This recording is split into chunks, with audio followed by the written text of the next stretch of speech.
बात करते हैं, युद्ध के बीच भी मार्केट ने स्ट्रॉन्ग परफॉर्मेंस दिखाई है।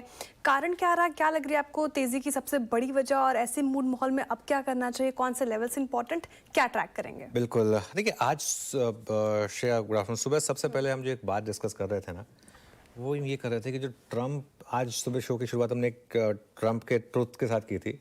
वो जो उन्होंने कहा था कि ईरान को शायद उसने सोचने पर मजबूर किया, क्योंकि बात क्या थी, लड़ाई ईरान और इजराइल के बीच में भले ही हो, लेकिन बहुत लोगों को ये लग रहा था कि ये इसमें कहीं ना कहीं शायद यूएस इन्वॉल्व है।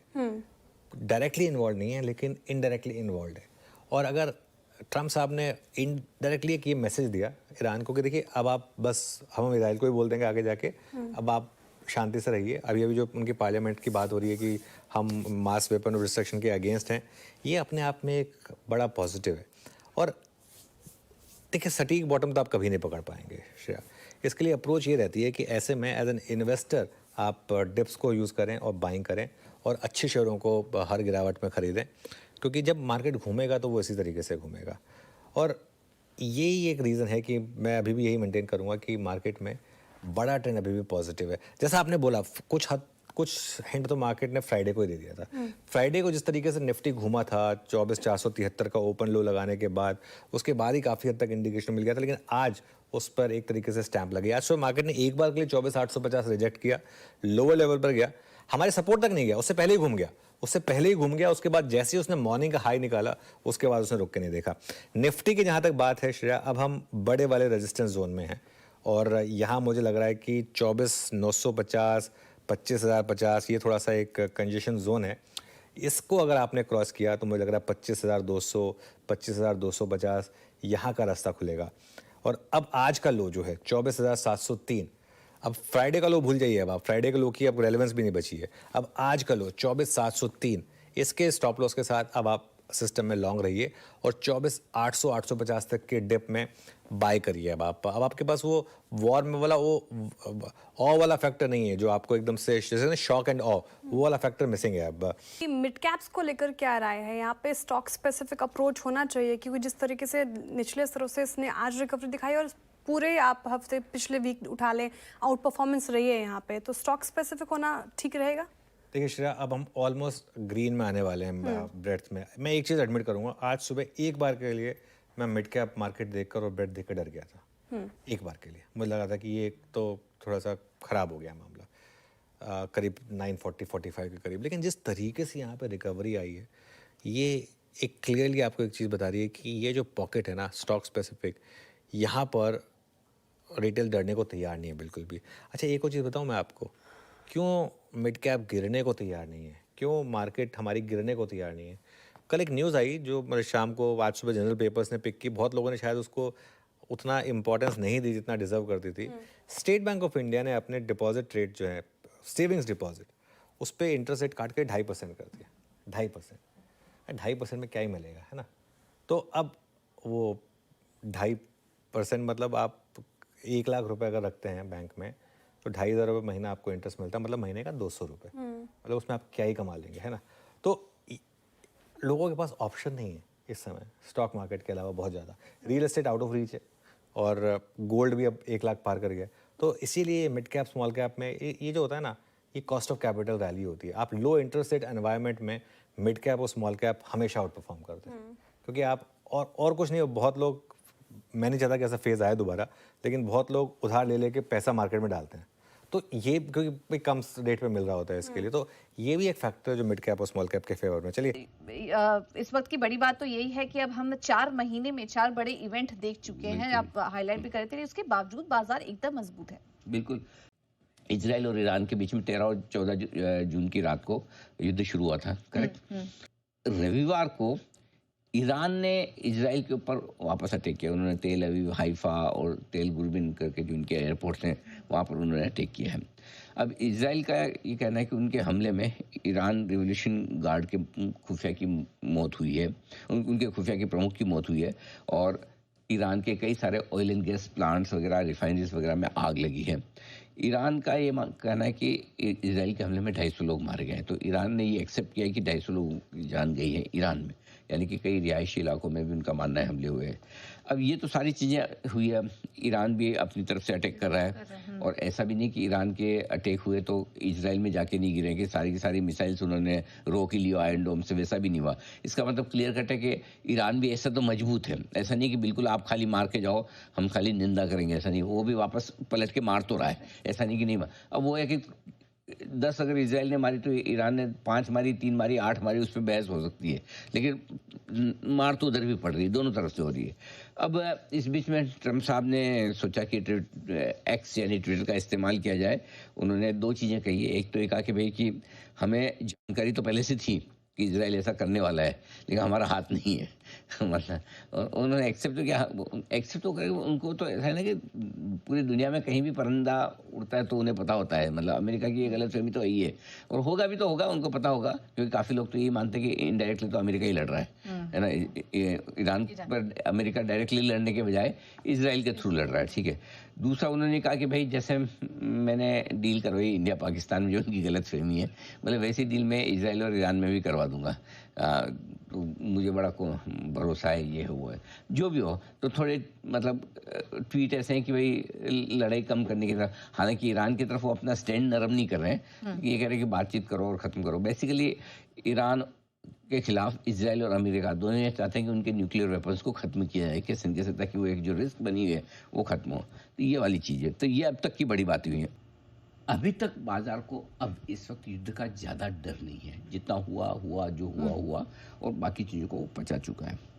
आगे के लिए जो रिस्क है वो मैं आपको बता दूं। बाजार अब युद्ध पे 3 कंडीशन में ही रिएक्शन देगा। अगर ये 3 चीज़ें होंगी तो ही बाजार का रिएक्शन आएगा। नंबर 1, अगर युद्ध में कहीं न कहीं न्यूक्लियर वेपन्स के इस्तेमाल की खबरें आने लगे कि भाई अब कोई लड़ाई आर पार की लड़ाई में आ जाए, कोई इजराइल या कोई ईरान या कोई और देश है, बोले कि नहीं अब तो हम जो करेंगे आर पार का करेंगे, हो गया बहुत हो गया। अगर वो वाला मामला फैलता दिखे तो वो रिस्क हो सकती है, नंबर 1। नंबर 2 रिस्क क्या हो सकती है कि डायरेक्टली, इनडायरेक्टली तो जिसको लड़ना है लड़ रहा है, कोई पीछे से अमेरिका है इजराइल के पीछे, ईरान को जिससे सपोर्ट मिल रहा होगा, लेकिन अगर सीधे सीधे तौर पर दूसरे देश भी युद्ध में कूद जाए, ये दूसरी रिस्क है। रिस्क नंबर 2 कि अगर अमेरिका भी खुल के आ जाए इजराइल के साथ, और ब्रिटेन जर्मनी आ जाए, हम इजराइल को सपोर्ट कर रहे हैं, जो करना करो, गल्फ कंट्रीज़ कुछ ईरान के साथ आ जाए, कुछ उनके जो दोस्त हैं वो आ जाए कर जाए, तो वो फिर मामला बढ़ जाता है, फैल जाता है, फैलना नहीं चाहिए। तीसरी चीज़ जो हमें समझ में आती है, और जो मैं बार बार कह रहा हूँ, और ये लगातार तीसरी बार हमारा आइडिया सक्सेसफुल होता दिख रहा है, रशिया यूक्रेन के बाद, इजराइल हमास की बात की, कच्चा तेल। अब कच्चा तेल और ज़ोर से दाम बढ़ जाए, 80 फिर 85 या 90 जो भी हो जाए, मतलब तो आपको डर रहेगा। कच्चा तेल 75-70 की रेंज में है तो कोई खास चिंता की बात नहीं है। मैंने कहा भी आपको कि जैसे जैसे कच्चा तेल स्टेबल होगा, नीचे आएगा, बाजार बढ़ना शुरू कर देंगे, क्योंकि इस वक्त युद्ध का इंडिकेशन सबसे बड़ा आपको कच्चे तेल से मिलेगा। हर बार है ना, किसी न किसी चीज़ का कोई न कोई तो इंडिकेशन देता है, करेक्ट। तो ये इंडिकेशन, युद्ध का इंडिकेशन आपको, और स्पेशली इसलिए कि जो ईरान के पास से जो कच्चा तेल निकलता है, आई मीन प्रोड्यूस नहीं होता, जो क्या करना चाहिए, ट्रांसपोर्टेशन होता है दुनिया भर में, 20% कच्चा तेल की सप्लाई बाधित हो सकती है अगर इस तरह की चीज़ हो। सो अगर वो कच्चे तेल का आना जाना, ट्रांसपोर्टेशन इजीली होता है तो समस्या की बात नहीं है ना।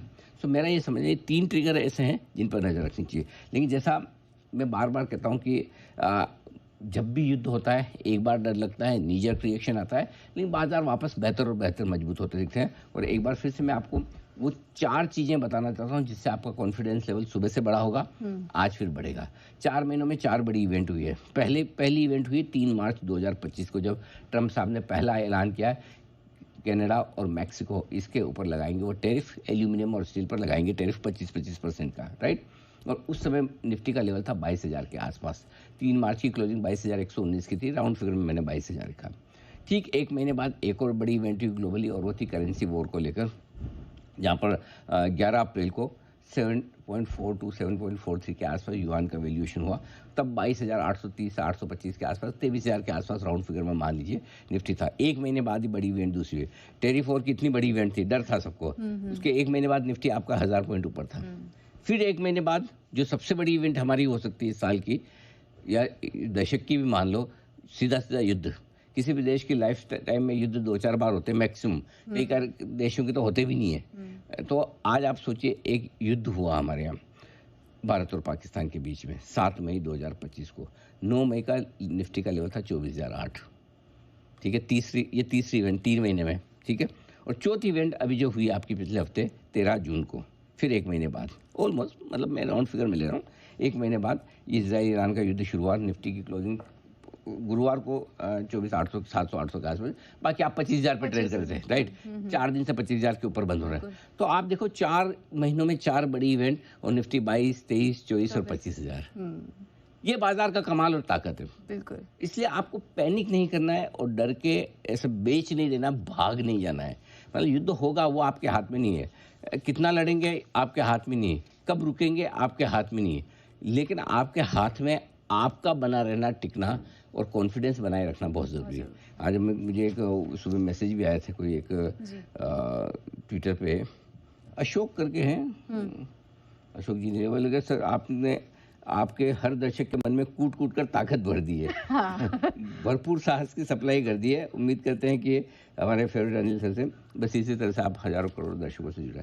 तो हमारा काम ये, बाकी तो पैसे आपके लगे बराबर है, ठीक है, आपको रहना है। हमारा काम तो जोश ही दिलाना है भाई, डरो मत, सब चीज़ जो है। अब देखो ना 2 दिन में जितना क्या 1.5 दिन की मंदी हुई मुश्किल से, वापस आप वहाँ वापस आप रिकवर नहीं सवा के।